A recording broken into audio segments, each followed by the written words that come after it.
Hello बच्चों, बहुत बहुत स्वागत है आपका अपने चैनल कक्षा गणित में। आज आपको केवल और केवल कॉन्टिन्यूटी कवर करना है। कवर करना है का मतलब बिल्कुल स्वाहा करना है, एकदम समाप्त करना, अच्छे से समझना है। और यहां से बोर्ड एग्जाम में आपका एक प्रश्न जरूर पूछा जाता है, हर वर्ष पूछा जाता है, ठीक है। और बिल्कुल एकदम सिंपल से सारे कॉन्सेप्ट आप क्लियर कर लें तो सारे सवाल अपने आप बहुत अच्छे से क्लियर होने वाले हैं। तो बच्चों आप पहले तो ये बताओ भैया कॉन्टिन्यूटी का मतलब क्या है, मतलब सातत्य का क्या मतलब है। पहले उसका जो लिखा हुआ शब्द है ना, शब्द का अर्थ बताओ। तो बड़े आराम से आप कह सकते हैं कि लगातार का अगर हम कोई काम करते हैं, लगातार कोई कार्य अगर हम लगातार करते जाते हैं तो हम ये कहते हैं कि हमने उस काम को लगातार तरीके से किया, मतलब सतत किया। सतत किया, सतत का मतलब कॉन्टिन्यूअस किया। हम ये कह सकते हैं कि अगर हम किसी बाइक से या किसी कार से हम किसी यात्रा करने को जा रहे हैं और उस यात्रा के दौरान हम मान लेते हैं कि यहां से हम 100 किलोमीटर की यात्रा पर जा रहे हैं और 100 किलोमीटर की पूरी यात्रा नॉन स्टॉप चले गए, नॉन स्टॉप, ठीक है। तो हम निश्चित रूप से ऐसा कहेंगे कि हमारी यात्रा कॉन्टिन्यूअस यात्रा हुई है ना, कहीं बीच में हमने ब्रेक नहीं किया, कहीं रुके ही नहीं। और यदि यहां पर हम रुक जाते हैं, मान लेते हैं कि हमने 40 किलोमीटर की दूरी पर जाके हमारा मन आया कि भाई हम पानी पिएंगे, तो हमने अपनी कार खड़ी कर दी और हम पानी पीने लगे। तो वहां पर आपकी यात्रा उस बिंदु पर, कहां पर, जहां पर आपने पानी पिया है उस बिंदु पर वो यात्रा आपकी डिसकंटिन्यू हो गई, मतलब सतत नहीं रही, असतत हो गई, ऐसे कह सकते, ठीक है। बच्चों याद रखिए, संतत, सतत या कॉन्टिन्यूटी तीनों शब्द एक ही है। हम सतत कहें तो अभी आपको संतत ही समझना है, कॉन्टिन्यूअस कहें तो वो एक ही बात है, सारी बातें, ठीक है। बच्चों हम आज आपको केवल ग्राफ के कॉन्टिन्यूअस होने की कंडीशन बताएंगे।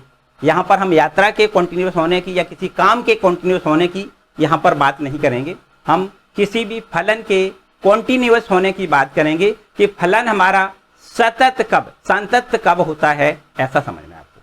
तो बच्चों आपने ये भी समझा है कि किसी भी फलन का हम ग्राफ तो खींच सकते हैं, किसी भी फलन का हम ग्राफ खींच सकते हैं। और यदि हम ग्राफ खींचें, ग्राफ खींचने में अपनी कलम का कहीं उठाने का काम न करें, मतलब बिना कलम उठाए, जैसे जैसे जैसे देखिए समझते हैं, ये एक्स अक्ष वाई अक्ष ये आपका ओरिजिन हो गया, ये एक्स अक्ष की ऋणात्मक दिशा और ये वाई अक्ष की ऋणात्मक, ठीक।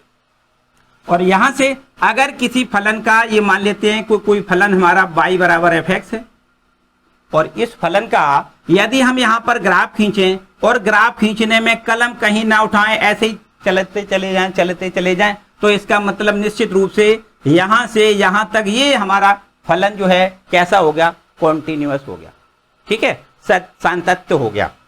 बच्चों अगर हम किसी बिंदु पर हम ये चेक करें कि ये फलन हमारा कॉन्टिन्यूअस है या नहीं, तो कैसे करते हैं, बिल्कुल सीधी सी बात, बस इतनी बात अगर आपने सीख ली तो मानो सारे एक्सरसाइज के क्वेश्चन बिल्कुल एकदम आसान तरीके से हल होने वाले, ठीक है। आपको करना क्या है, किसी भी बिंदु पर अगर फलन सतत है तो उसके थोड़े बाएं उसके थोड़े दाएं, क्योंकि बच्चों आपने क्लास 11th में लिमिट पढ़ी है, क्लास 11th में आपने लिमिट पढ़ी है, तो लिमिट का यहां पर बहुत बड़ा यूज है। लिमिट का ही वास्तव में ये आपका पूरा कॉन्सेप्ट है और इसी लिमिट के माध्यम से ये आपको सातत्य चेक करना होता है। हम क्या करेंगे, किसी भी बिंदु के बाएं पक्ष की सीमा, किसी भी बिंदु के फलन के बाएं पक्ष की सीमा और फलन के दाएं पक्ष की सीमा को चेक करेंगे। बाएं पक्ष की सीमा और दाएं पक्ष की सीमा और दिए गए बिंदु पर फलन तीनों के मान यदि बराबर बराबर आते हैं तो फलन हमारा सातत्य होता है। इतनी बात आपको याद रखनी। देखो बच्चों हम आपको बताएं, जैसे मान लेते हैं कि इस बिंदु पर हम सातत्य की चेकिंग करना चाहते हैं कि इस बिंदु पर फलन हमारा सतत है या नहीं। मान लेते हैं कि ये बिंदु आपका x बराबर a है, क्या है, x बराबर a है। इसके अगर हम बाएं साइड की बात करेंगे, बाएं साइड की, तो इस बाएं साइड की लिमिट को हम लिखेंगे LHL। क्या लिखेंगे, LHL, मतलब left hand limit, left hand, left की साइड। और लेफ्ट का मतलब तो आप समझते हो, लेफ्ट का मतलब बाएं साइड में, मतलब थोड़ी सी कम डिस्टेंस होनी चाहिए, x बराबर a से थोड़ा सा कम। तो कितना कम, इतना कम, लगभग माइन्यूटली इतना कम, मान लेते हैं कि यहां पर h कम हो और h लगभग 0 के बराबर हो, h दूरी कम हो और h दूरी कितनी हो, लगभग 0 के बराबर हो। मतलब जैसे x बराबर a था ए पर नहीं बल्कि कहां पर, ये देखो इतनी दूरी हमने कम कर ली, कितनी, h दूरी कम कर ली, h है कितना, लगभग 0 के बराबर है। तो यहां से इस बिंदु को हम क्या कहेंगे, हम कहेंगे x बराबर a माइनस एच कहेंगे।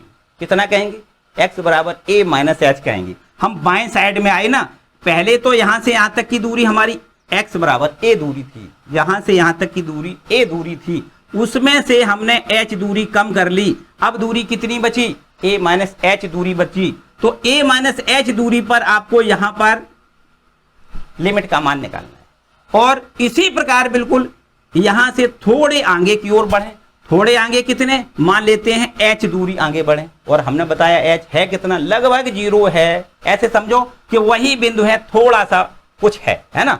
तो यहां से अगर h बराबर a दूरी आगे बढ़ जाए, ये a दूरी h दूरी आगे बढ़ जाए, तो यहां पर इस बिंदु को क्या कहोगे, आप लोग कहोगे a प्लस एच। क्या कहोगे, x बराबर, इसको कह सकते हो x बराबर a प्लस एच। तो a माइनस एच बिंदु पर हमें लेफ्ट हैंड लिमिट मिलेगा और a प्लस एच दूरी पर हमें राइट हैंड लिमिट मिलेगा।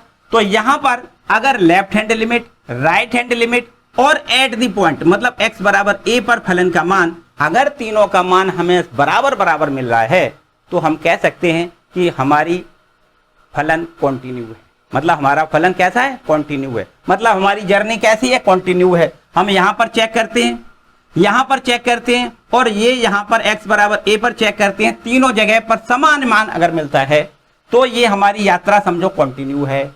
ठीक है, मतलब हम लगातार रूप से चल रहे हैं। बात ठीक समझ में आ रही।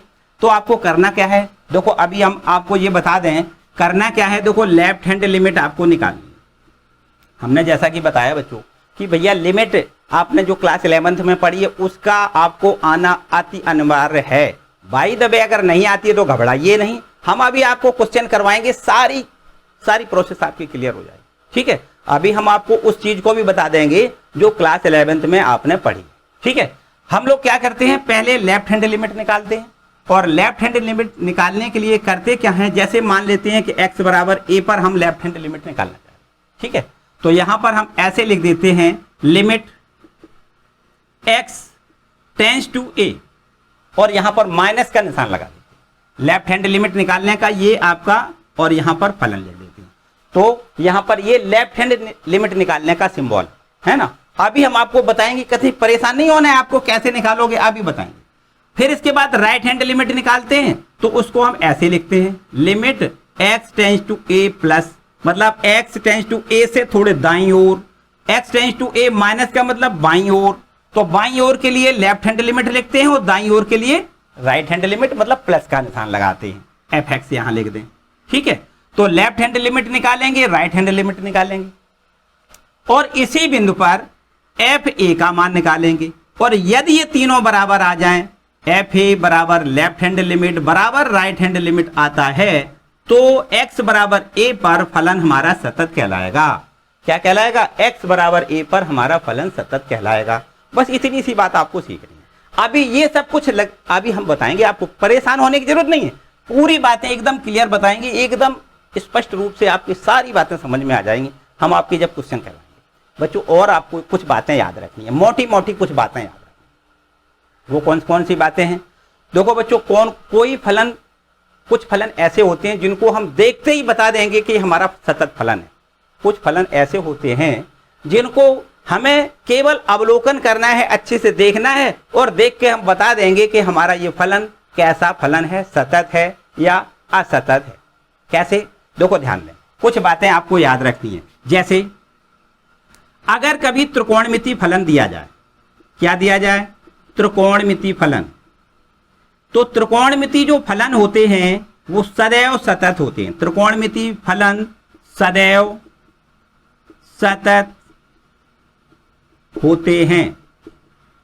किसी भी बिंदु पर, किसी भी रियल नंबर पर आपको चेक करने की जरूरत नहीं है, वैसे चेक तो आपको करना है, लेकिन देखते ही किसी भी रियल नंबर के लिए आपको, जैसे ये जरूर नहीं है कि x बराबर a पर या x बराबर b पर या x, किसी भी रियल नंबर पर आपको त्रिकोणमिति फलनों का, जो त्रिकोणमिति फलन दिए जाएंगे वो सतत ही होते हैं, चेक करने की आवश्यकता नहीं पड़ती। ठीक है, याद रखना है आपको। दूसरी बात, कोई भी आपका अगर रैखिक फलन है, मतलब रैखिक फलन का मतलब समझ रहे हो, जैसे ऐसा लिखा हुआ कोई फलन इस प्रकार से है कि ax प्लस बी, ये आपका क्या है, रैखिक फलन है। तो रैखिक फलन भी सदैव याद रखिए संतत होते हैं। रैखिक फलन होते हैं, कैसे होते हैं, संतत फलन होते हैं। और याद रखिए कि अगर कभी भी जैसे ऐसा लिखा है f(x) बराबर ax² plus bx plus c, ये क्या है, क्वाड्रेट है, आपका द्वैघाती बहुपद है। तो ये बहुपद जो होते हैं वो भी आपके कैसे होते हैं, बहुपद फलन जो होते हैं वो संतत फलन होते हैं, याद रखना है बच्चों। इसके बाद में अगर कभी फलन आपको इस प्रकार से मिले कि ये आपका लॉगरिथम फलन हो, तो याद रखना है जो लॉगरिथम फलन होते हैं वो भी सदैव सतत फलन होते हैं, ये भी याद रखना है, ठीक है। इनको बिना चेक करे अगर आप बताना चाहो तो बता सकते हो कि भैया अगर अलजेब्रिक फलन दिया जाए, लॉगरिथम फलन दिया जाए, त्रिकोणमितीय फलन दिया जाए, तो आपको बिना किसी सोचे समझे आपको ये कह देना है कि भैया ये कॉन्टिन्यूअस फलन है, पक्की बात है, ठीक है। इसके बाद देखो और भी कुछ याद रखना है, जैसे हमारे पास कोई फलन इस प्रकार से दिया जाए, एक्सपोनेंशियल फलन दिया जाए e⁻x, क्या है ये, चरघातांकी फलन। तो जब चरघातांकी जो फलन होते हैं वो भी सदैव सतत होते हैं, याद रखना है कि कोई भी चरघातांकी फलन होते हैं वो क्या होते हैं, सतत होते हैं।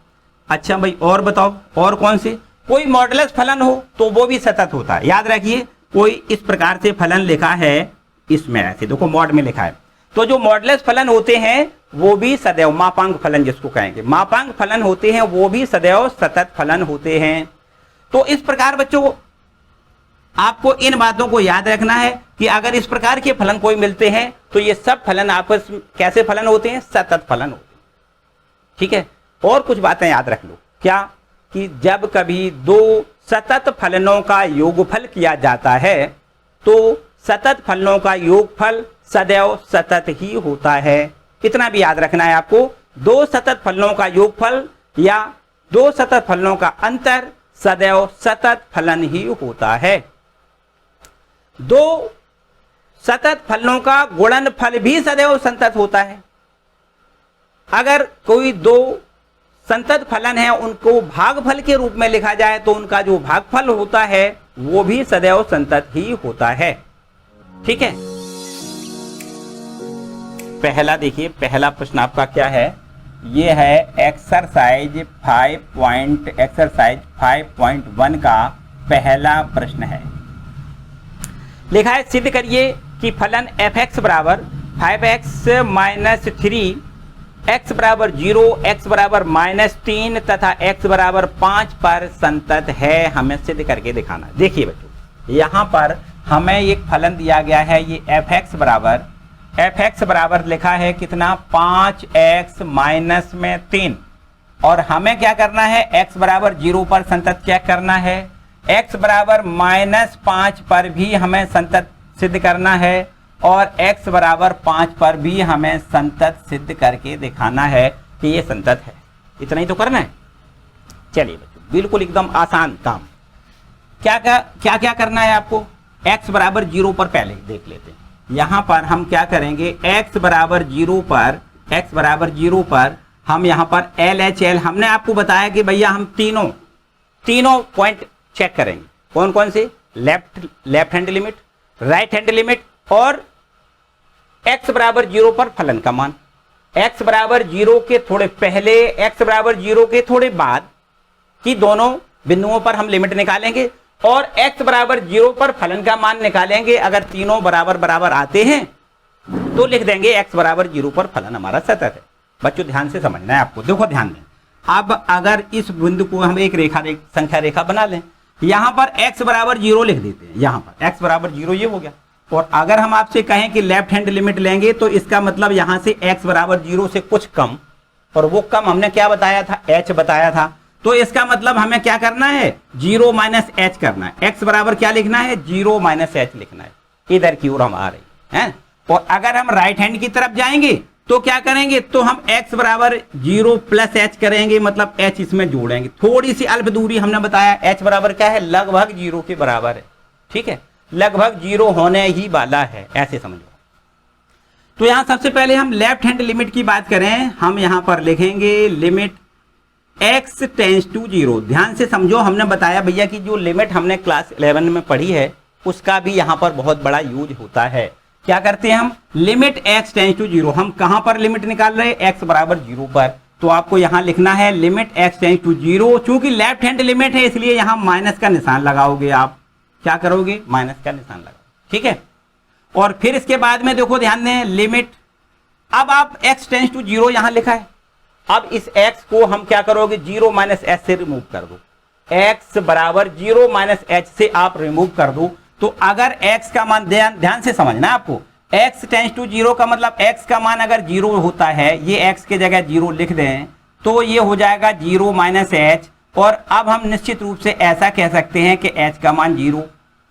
ठीक है, अगर x का मान 0 है तो निश्चित रूप से h का मान भी तो 0 ही होगा।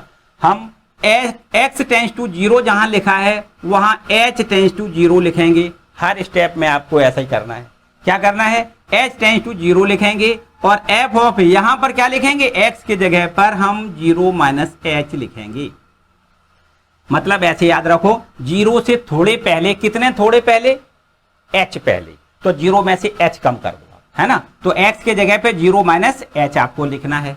चलिए देखो ध्यान दें, लिमिट h टेंस टू 0 और यहां पर 0 माइनस h आपको फलन में लिखना है, जहां आपका ये x का मान क्या लिखना है, x का मान 0 माइनस h लिखना है। चलो यहां पर भी लिख देते हैं, देखो 5 और यहां लिख देते हैं 0 माइनस h और माइनस 3 आपका ज्यों का त्यों, सिंपल सी बात। अब जब आप यहां तक पहुंच जाओ तब आपको इस लिमिट का मान लिखना है। लिमिट का मतलब क्या होता है, h टेंस टू 0 का मतलब h 0 होने ही वाला है, मतलब h बराबर 0 लिख दो, सीधी बात है। अगर h का मान 0 लिख दोगे तो ये पूरा पद आपका 0 हो जाएगा। आपको यहां पर केवल -3 ये लिखना है, मतलब लेफ्ट हैंड लिमिट की वैल्यू हमारी कितनी आ गई, -3। ठीक है, बिल्कुल ठीक। अब देखो राइट हैंड लिमिट की बात कर रहे हैं इधर की ओर, इसमें क्या करना है, 0 प्लस h, x के जगह पे हमें क्या लिखना है, 0 प्लस h। थोड़ा सा आगे की ओर हम बात कर रहे हैं, तो यहां पर RHL लिख दें।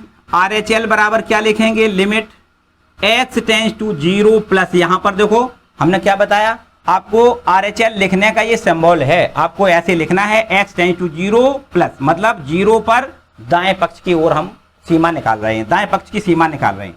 तो limit x tends to 0 plus और यहाँ fx लिखेंगे।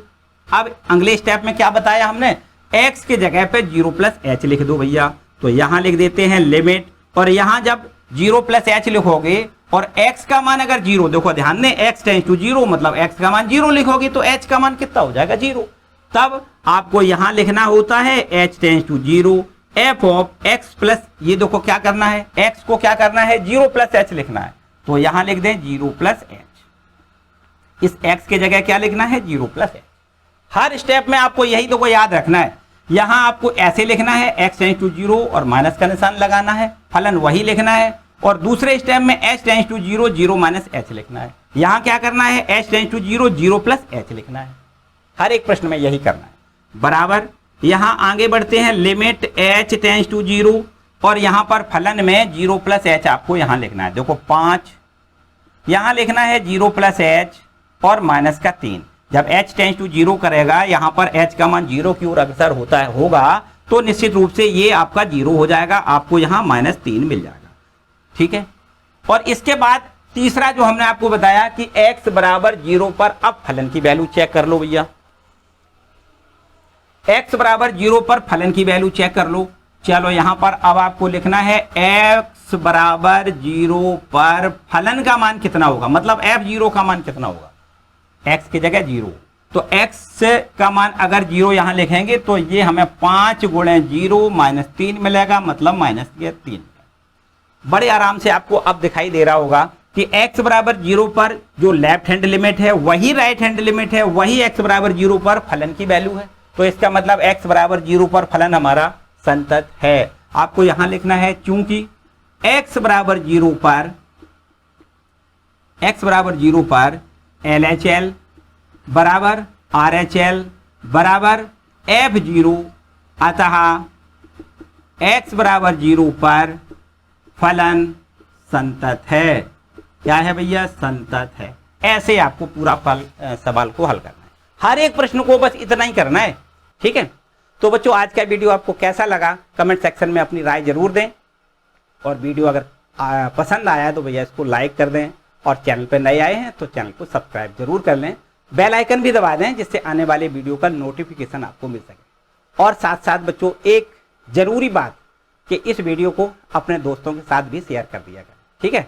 उनका भी थोड़ा कुछ भला हो सकता है, और इसके साथ साथ कुछ मुझे भी मोटिवेशन मिलेगा। तो इस प्रकार आप वीडियो को शेयर जरूर कर दिया करो अपने दोस्तों के साथ, ठीक है। मिलते हैं अगले वीडियो में।